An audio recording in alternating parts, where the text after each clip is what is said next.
Olá pessoal, sejam todos bem-vindos ao canal Games. O vídeo de hoje, pessoal, fala sobre a criação dos personagens de God of War 3, como foi feita a criação e animação dos personagens. Realmente é um vídeo fantástico para quem é fã de God of War. Se você não é inscrito, já se inscreve em nosso canal, e se for inscrito, não esqueça de deixar seu curtir e deixar um comentário no vídeo. E após esse vídeo vai ter novos vídeos falando do God of War 3, tá bom, pessoal? Então vamos para o vídeo. Character modeling is taking the art from visual development and turning into a 3D model, painting it, giving it life, and then handing it off to our character riggers who send it off to animation. So we actually create the object itself. It's in general just become, I guess you'd say, more sophisticated, but it's more of a traditional media now. It's kind of, if you know how to sculpt traditionally, then you're going to transfer right in. Traditional skills are playing a more important role, which is great. Do you feel that you've channeling the great masters of art history to help you achieve a new level? Raphael, you know, they speak to me. Really. One of the big things that I was looking forward to doing is nasty stuff like this, because before this I had been doing more technical stuff, more like realistic humans. Doing realism is fun to a certain extent. It's more fun to do something that's slightly realistic. There's more artistic license as far as where you can go with it. With realism, there is no artistic license. Creature design is kind of the most exciting thing. Like Peter was saying, artistic freedom, and just you can do kind of whatever you want and you push things. I mean, that's what the great masters did, so it's just exciting to work on that kind of thing.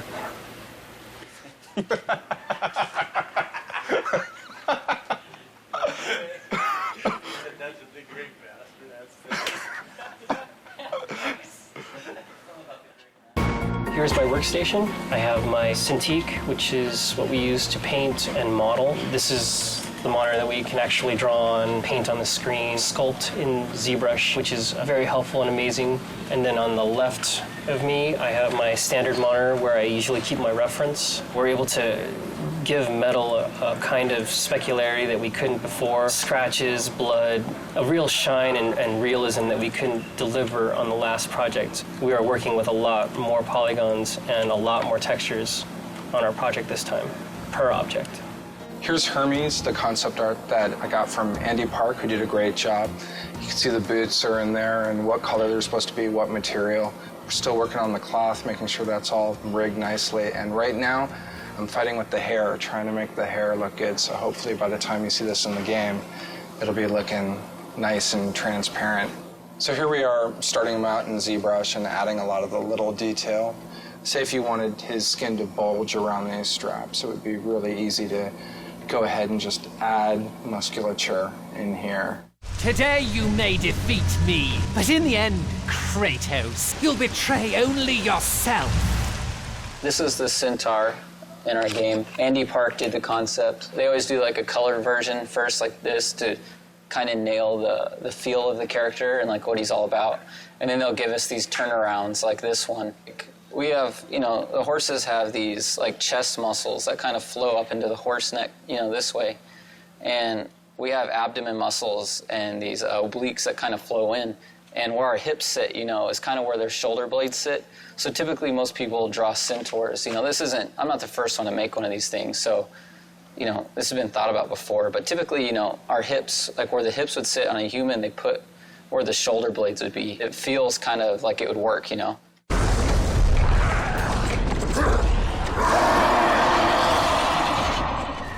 Kratos was created from scratch simply because we weren't sure where we wanted to go in the third game, if we were going to change him at all, or if we were going to maintain the PS2 silhouette and essentially the same exact character. We felt like it might be an opportunity to really make some changes to him, considering the level of fidelity and sophistication and what we could create now on the PS3. We started out way out there. 2.5 years later, we decided that he looks like the PS2 model. So we're back to where we started, but it's really coming together, and it's right for the game. Kratos is a very heroic, very stylized silhouette, a very thin waist, very broad shoulders. He has kind of a swimmer's build on steroids. He's 8.5 feet tall, and he has a head the size of a 4-foot-tall person. His waist is probably thinner than all of our wives. He's a trippy-looking guy, but he reads really well in the game. Basically what I'm working on now is we've got an upper body and a mesh that the art director as well as the director really like.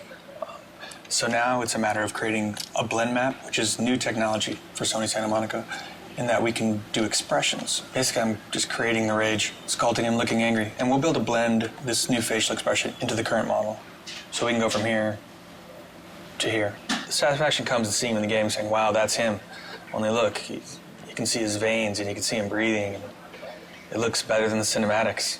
That's kind of that's the satisfaction.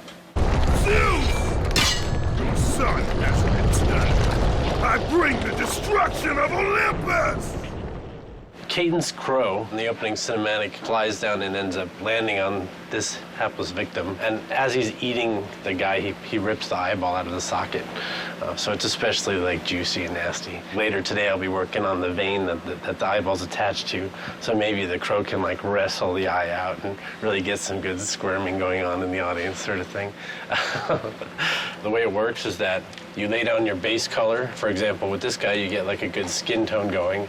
And then from there, you add additional details. Like with this guy, his main details are the cuts that he has and then the dirt that's added. There's some sort of distortion going on here, and that's because it's actually being wrapped in 3D. So you can sort of feel where the chin line is just because of how these are bending.